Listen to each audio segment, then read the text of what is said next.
हमारी पत्नी ग्राम राज्य कढ़ान से 4 नंबर वार्ड हमारी वाइफ बैठी हुई है। ऐसा कमीशन ले अथवा ना ले, लेकिन पब्लिक तो बोलेगा ना कि अगर 500 रुपया ले रहा है तो जरूर 200 रुपया जाता होगा मैनेजर को या 300। बहुत दुख के साथ कहना पड़ रहा है कि खाता खोलने के लिए बड़े बैंक में, बैंक ऑफ इंडिया जैसे बैंक में 500 रुपया मांगा जा रहा है। बहुत ही शर्म की बात है। चलिए पूरा विस्तार से मैं बताते हैं। फिर से देहाती पत्रकार में आप सभी का स्वागत है। मेरा नाम निशान सिन्हा हुआ और ये बात है कढ़ान पंचायत के वार्ड नंबर 4 के वार्ड सदस्य की, जो कि बैंक ऑफ इंडिया में खाता खोलने के लिए अपनी पत्नी को लेकर के गए थे, क्योंकि उनकी पत्नी वार्ड सदस्य में जीती है। और वहाँ पर जाने के बाद सबसे पहले तो वहाँ बैंक मैनेजर नहीं होते। घंटों इंतज़ार के बाद अंत में एक वीडियो क्लिप आता है और वहाँ पे देखा जाता है कि मतलब घंटों बीत गया, बैंक मैनेजर नहीं था। और जब बाहर वो अपना खाता खोलने के लिए जब पूछे किसी से तो वो दलाल था, और दलाल 500 रुपये मांग रहा है, वो भी खाता खोलने के लिए। शर्म की बात है, वो भी एक वार्ड सदस्य, ये भी जानते हुए कि वो एक प्रतिनिधि है, वो छोटा हो या बड़ा हो प्रतिनिधि है, उसको समाज का भला करना है, उसके लिए वो गया खाता खुलवाने और उससे 500 रुपया मांगा जा रहा है, ये जानते हुए कि वो वार्ड सदस्य है। अब ये हमें बताएं, ये मैनेजर साहब हमको बताएं, वो बैंक ऑफ इंडिया के, कि दलाल को संरक्षण आखिर दे कौन रहा है? अगर बैंक मैनेजर नहीं दे रहा है तो फिर दे कौन रहा है संरक्षण? 500 रुपये मांगा कैसे गया? कहीं ना कहीं बैंक ऑफ इंडिया के जो मैनेजर हैं वर्तमान में, उनका भी तो कहीं ना कहीं हाथ होगा। अगर वो अपने ईमानदारी से अपने कर्तव्य का पालन करें तो उसके आसपास इर्द गिर्द वहाँ दलाल नहीं घूमे, इधर उधर घूमेगा।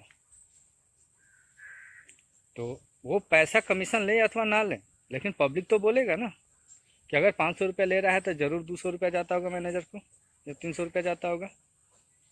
हो सकता है ये पहली घटना नहीं, इसके पहले बहुत सारा ऐसा घटना हुआ हो कि बैंक ऑफ इंडिया में खाता खोलने के लिए 500 रुपया दलाली लिया जाता हो।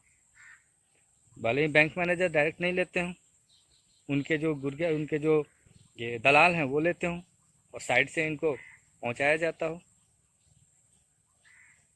तो जो वीडियो क्लिप आया था उससे पहले आप लोग देख सकते हैं ध्यान से, कोई मैनेजर नहीं बैठा हुआ है, घंटों इंतजार कर रहे हैं। ये वार्ड सदस्य साहब अपनी पत्नी के साथ।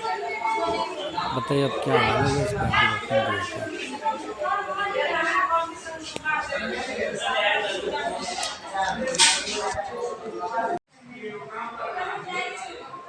हमारी पत्नी ग्राम राज्य कढ़ान से 4 नंबर वार्ड हमारी वाइफ बैठी हुई है। कागजात तौर पर बैंक ऑफ इंडिया में 1 घंटा से हम लोग बैठे हुए हैं। वाइफ के साथ में इनका प्रमाण पत्र कागज है, आप देख सकते हैं। माननीय महोदय मैनेजर साहब बैंक ऑफ इंडिया का, जिनका कोई पता नहीं है, आप उनका विवरण शीट आप देख सकते हैं।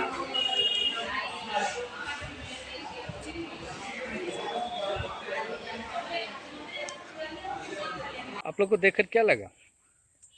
पत्नी को लेकर घंटों उनके ऑफिस में बैठ करके और इंतज़ार कर रहे हैं मैनेजर साहब का, और मैनेजर साहब है नहीं है मौजूद, जबकि बैंक आवर में उनको होना चाहिए। चलिए ठीक है, किसी कारणवश वो गए होंगे, किसी बैंक के ही संबंधित किसी कार्य से। तो जब गए तो अपने दलाल को छोड़कर क्यों गए? दलाल का आखिर हिम्मत कैसे हुआ इनसे 500 रुपये मांगने का, वो भी बैंक के अंदर? बैंक के बाहर मांगता तो एक बात होता है, बैंक के अंदर मांगा गया। वो पूछने गए कि खाता मुझे खोलना है, तो वो बोलता है 500 रुपया दो, मैं अभी चुटकी में खोल देता हूँ। मैनेजर साहब का कोई ज़रूरत नहीं है, तो उसी दलाल को मैनेजर बना दो ना। आपका क्या काम है कि गवर्नमेंट से आप 30,000-40,000 रुपये का महीना लेते हो, तो दलाल को बना दो कमीशन बेसिस पर, वो सारा काम वो अकेले ही कर लेगा। और ये कोई दूर की बात नहीं है, ये केसरिया बैंक ऑफ इंडिया की घटना है। इतना तो जाहिर सी एकदम पूरा हो गया क्लियर कि हाँ, उस बैंक में अनेकों दलाल होते हैं, और भी बैंक ऑफ इंडिया के मैनेजर के संरक्षण से के द्वारा ही होगा। आप रुपये टपक के तो नहीं आया होगा बैंक में।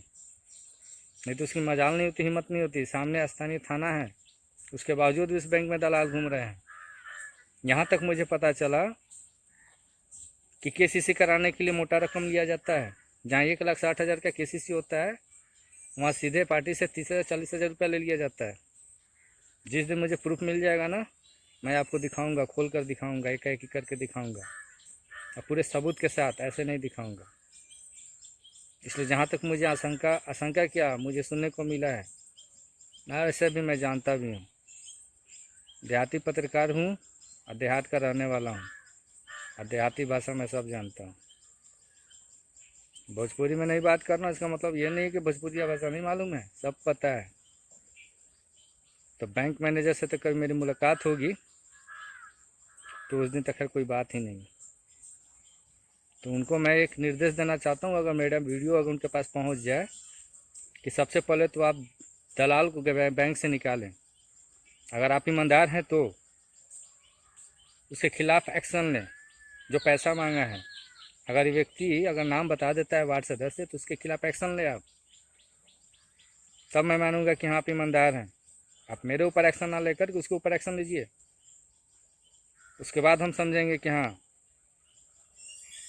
पैसा लगता है, दलाली 500, 1,000 रुपया लगेगा, 2,000 रुपया लगेगा, जो भी लगेगा आप लीजिए और अकाउंट में डालिए। एक्स्ट्रा पैसा तो लगता नहीं है, कोई प्रोसेसिंग फीस तो है नहीं कि हम लोन करा रहे हैं, कोई प्रोसेसिंग फीस चाहिए 500 रुपया, वो भी अकाउंट खोलने के लिए। कल आते हो आप मैनेजर और रखते हो दलाल, बंद होना चाहिए ये सब। ये तो वार्ड सदस्य के साथ हुआ, सोचो आप अनपढ़ गंवार भी लोग जाता होगा तो उसके साथ क्या होता होगा, कितना शोषण करते होंगे लोग। शुरू जब ये बैंक खुला था तो सबको हाथ जोड़ के विनती किया जाता था कि चलो हमारे बैंक में खाता खोल लो, और आज जब कस्टमर हो गया तो आज किसी की सुनते नहीं हैं, और सुनते हैं तो पैसा लेते हैं, उसके बाद सुनते हैं। ये हाल होगी इस बैंक की। अब कोई खुश नहीं इस बैंक का। कभी मौका मिला तो उस बैंक का मैं स्टिंग ऑपरेशन करके दिखाऊंगा कि कैसे दलाली लिया जाता है, कैसे क्या होता है। तो ये सारी चीज़ें हो रही है। मैं दलाल का नाम नहीं रखूँगा, मैं मैनेजर को इसलिए बोल रहा हूँ कि मैं दलाल का नाम नहीं रखूँगा, क्योंकि आप भली बात ही जानते हैं कौन हो कौन नहीं है। हम इतना चाहते हैं आप रखो या मत रखो दलाल, लेकिन जो लोग खाता खुलवाने जाते हैं उसे सीधा बोलिए कि 1,000 रुपया लगेगा, 2,000 लगेगा, आप चलो खाता खोलो, और जो भी पैसा आप दोगे आपके खाते में डाला जाएगा। एक्स्ट्रा पैसा आप मत लो, क्योंकि आप लोग को तो वेतन मिलती है। चलिए इतना ही कहकर अपने बातों को हम समाप्त करते हैं, फिर मिलेंगे आप लोगों को नेक्स्ट वीडियो में। जय हिंद।